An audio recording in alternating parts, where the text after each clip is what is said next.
त्यो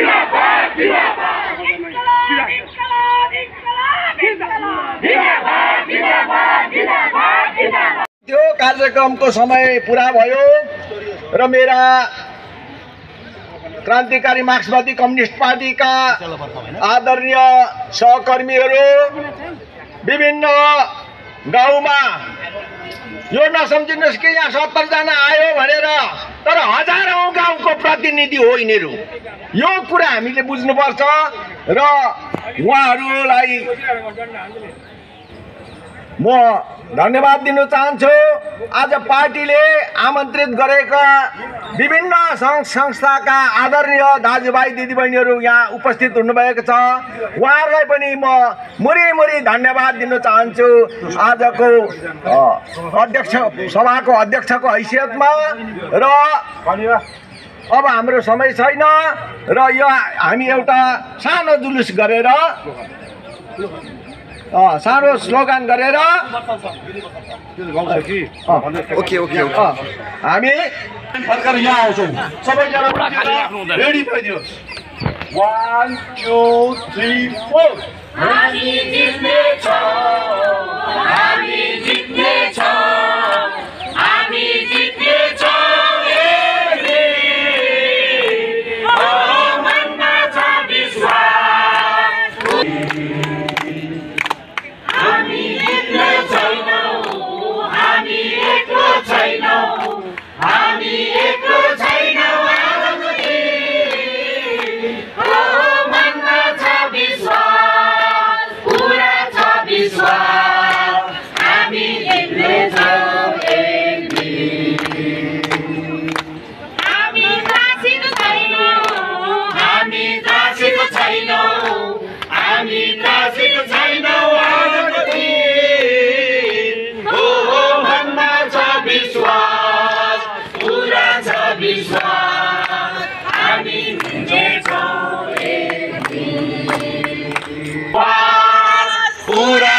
विश्वास सत्य हुन्छ जय एक दिन। हामी जित्नेछौँ, हामी जित्नेछौँ, हामी विजय गर्नेछौँ।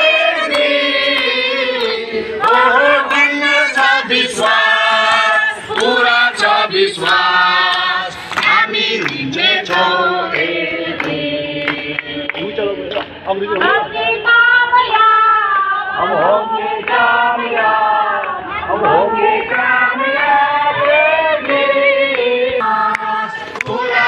क्रामाक्पा यसरी गोर्खाल्यान्डको माग लिएर आएको आज 24 वर्ष 6 महिनापछि हामी फेरि यो बृहत संसारको बृहत्तर गणतान्त्रिक देश भारतवर्षको यो सरकारलाई सुनाउने एउटा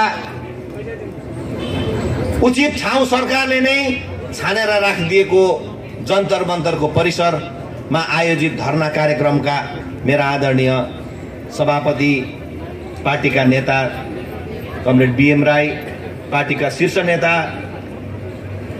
general secretary comrade Norbu Lama, पार्टीका शीर्षस्थ केन्द्रीय नेतृत्वहरू, दिल्ली शाखाका प्रेसिडेन्ट आदरणीय दाई उत्तम छेत्री जो नेपाली भाषा संग्रामका एकजना संग्रामी पनि हुनुहुन्छ, त्यसरी नै हाम्रा दिल्ली शाखाका सेक्रेटरी टेकलाल श्रेष्ठज्यू, हाम्रो यो कार्यक्रमलाई आफ्नो अति व्यस्त कार्यक्रम माझमा पनि पर सारेर सुदूर हामी जस्तै दार्जिलिङबाट अलग राज्य गोर्खाल्यान्डको आकांक्षा बोकेर संघर्ष गरिरहनु भएका मेरा आदरणीय भाइ राजनीतिक सहकर्मी अजय एडवर्डज्यू, हाम्रो पार्टीका अध्यक्ष जो आज हामी माझ सुरुदेखि नै बसिरहनु भएको छ, त्यसरी नै हाम्रो पार्टीका कार्यकर्ताहरू, नेतृत्वहरू, विक्रमादि भाइ अरू आदिहरू हुनुहुन्छ,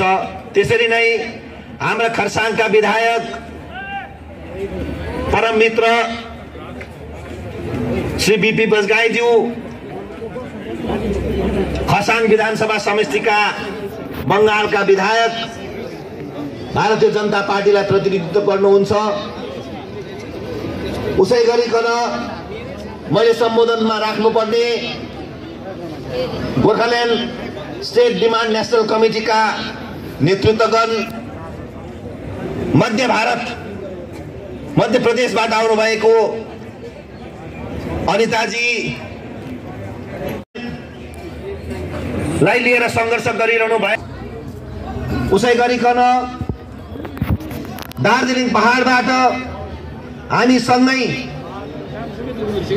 सिक्किम आनन्द एक्सप्रेसको स्लिपर क्लासमा S1 को 1 देखि लिएर 78 सम्म धक्का खाँदै दार्जिलिङबाट लडी बडी गर्दै हामीले हामीले रिजर्भ गरेको सिटमा पनि हामी पो अनरिजर्भ जस्तो भएर आउँदै लड्दै आएका मेरा संग्रामी क्रान्तिकारी साथीहरूलाई संग्रामी अभिवादनमा राख्दै भारत सरकारलाई हाम्रो अलग राज्यप्रतिको प्रतिबद्धता, हाम्रो अलग राज्यप्रति सरकारको रवैया के छ सोध्न, साथै भारत सरकारको गोर्खाहरूप्रतिको अब अघिल्लो स्टेपमा भूमिका के छ त्यो कुरा सोध्न भारत सरकारले आज सरकारमा हुनुहुन्छ यशस्वी प्रधानमन्त्री, संसारभरि नाम चलेका एकजना भारतका प्रचलित नेता प्रधानमन्त्री श्री नरेन्द्र मोदीजी, जसले हाम्रै क्षेत्रमा आएर गोर्खाको सपना मेरो सपना भन्नुभएको थियो। उसै गरिकन वल्लभ भाई पटेल पछि एकजना सशक्त गृहमन्त्रीको रूपमा स्थापित गृहमन्त्री श्री अमित शाहजी, जसले कालेबुङको डेलो डाँडाबाट गोर्खाहरूलाई बङ्गालले शोषण गर्दैछ, म गोर्खाको लागि चट्टान भएर खडा हुन्छु भन्ने हामीलाई आश्वस्त गर्नुभएको थियो। उहाँहरूलाई यो सम्झाउन आएका छौँ। उहाँहरूले हामीलाई दिएको वादा समझाउन हामी आएका छौं। हम आज दिल्ली में इसलिए आए हैं कि भारत सरकार, यशस्वी प्रधानमंत्री नरेंद्र मोदी, श्री गृह मंत्री अमित शाह जी, उनको याद दिलाने है। आपने चुनाव के समय में, चाहे वो 19 की चुनाव हो, चाहे वो 21 की बंगाल की विधानसभा की चुनाव हो, इन चुनाव में आपने गोरखाओं के साथ रहकर कंधे पे कंधे मिलाकर भारत सरकार से न्याय दिलाने का जो वायदा किया था, वो वायदा आज पूरा करने का समय आ चुका है, आए हैं। वैसे तो इस जंतर मंतर की भूमि में भारत सरकार ने हमें अपना वादा, अपना बात रखने का जो एक प्लेटफॉर्म दिया है, वही प्लेटफॉर्म से हम ये बात बताने जा रहे हैं। आपको मालूम है, आज हमारे देश के साथ छिमेकी देशों का, हमारे पड़ोसी देशों के साथ रिश्ता इतना अच्छा भी नहीं है, लेकिन उन बुरी नजरों से बचाने के लिए आज गोरखाओं की जो भूमिका है, उन भूमिकाओं को हम याद दिलाते हैं। आज भी देश के इन सीमाओं में -50 डिग्री में हो या गर्मी की 50 डिग्री में, +50 में हो या -50 में हो, BSF में हो या गोरखा रेजिमेंट में हो, रह के सारे हिमालय क्षेत्र से लेके मरुभूमि तक सीमा पर डटे रहने वाले इन गोरखा सैनिकों के परिवार को आप किस तरह के न्याय देने की बात सोच रहे हैं, वो हम पूछने आए हैं। हर लड़ाई हमारे पड़ोसियों के साथ होती है। उन लड़ाइयों में हमने दर्जनों गोरखा शहीदों को इस तिरंगे पे लपेटे हुए अपने क्षेत्र में स्वागत करने का अवसर हमें मिला। इन वीर शहीदों ने अपने छाती को कभी भी देश के लिए पीछे मुड़ने का अवसर नहीं दिया। उनके हर दुश्मन की हर गोली गोरखा सैनिकों के छाती पे लगी, पीठ पे कभी नहीं लगी। पीठ पे गोली लेने वाले गोरखा नहीं है। गोरखाओं को आज भारत सरकार न्याय देने में क्यों कतराती है, ये पूछने हम आज दिल्ली में आए हैं। भारत सरकार इस संवेदनशील मुद्दे को ध्यान में रखे। आज आपको यह भी मालूम है, जिस तरह से आंतरिक सुरक्षा के लिए भारत की सैनिकों ने काम कर रहे हैं, दुश्मन के अतिक्रमण को रोकने के लिए जिस तरह से काम कर रहे हैं, वो सारे जगह में गोरखा का कंट्रीब्यूशन, गोरखा का भूमिका क्या कम है? अभी अभी मेरे एक बहन आपको प्रश्न रख रही थी, हमें और कितनी बलिदान देनी होगी, हमें और कितने बलिदान देने होंगे देश के लिए, और इस तिरंगे पे लपेटे हुए 100 कितने आप दार्जिलिंग और देहरादून भेजेंगे, कितने भेजेंगे? संख्या तय करे भारत सरकार, हम उतने बलिदान देने के लिए तैयार है। भारत सरकार देश के लिए, हमने अपने लिए, हमने सारे लड़ाई देश के लिए लड़ी, देश के लिए सारे लड़ाई लड़ी। हमने अपने लिए, अपने स्वार्थ के लिए, अपने जाति के लिए कभी कुछ नहीं मांगा। एक ही चीज मांग रहे हैं, हमारी माथे पर लगी विदेशी की कलंक आप हटाने का एक अच्छा काम तो कर ले सरकार, एक अच्छा काम करे, हमारे माथे से लगी विदेशी का कलंक हटाए। हम बार बार कर रहे हैं, कह रहे हैं। पंजाब में भी, पाकिस्तान में भी पंजाब है, सिंधी लोग पाकिस्तान में भी रहते हैं, तमिल लोग तो श्रीलंका में भी रहते हैं,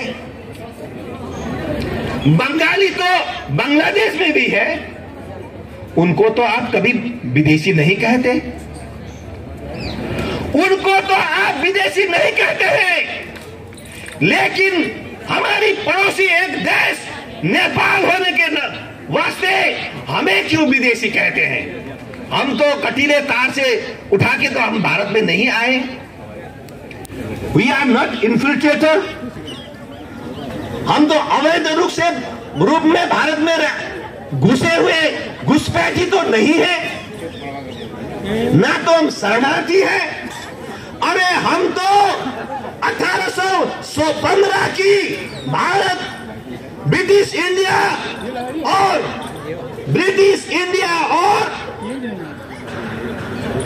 नेपाल के बीच हुए सुगौली संधि के तहत जमीन के साथ भारत में आए हैं।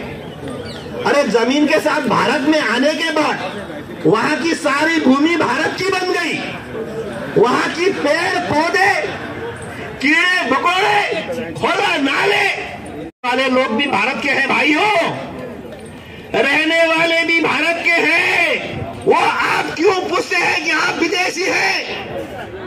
यही मैंने जो कहा, पंजाब में रहने वाले पंजाबियों के लिए पंजाब है, बंगालियों के लिए बंगाल है।